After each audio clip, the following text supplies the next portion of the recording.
Abandoned Florida Sunshine Sentinels is a stunning visual survey of Florida's historic coastal defenses. Those sun-faded outposts of empire, crumbling now in shifting sands near the end of the beach.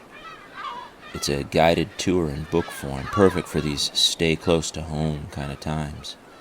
7 thrilling tales, supplemented by 140 original images, reproduced at the highest quality, providing a view of the Sunshine State that rarely makes the postcard.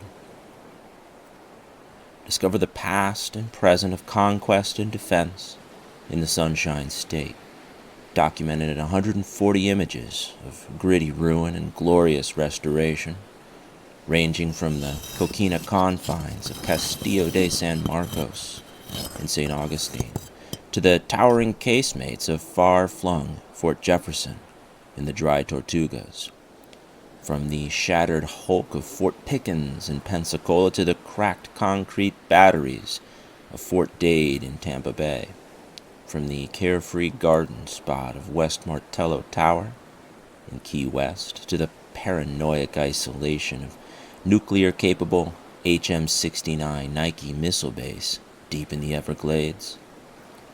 Abandoned Florida Sunshine Sentinels.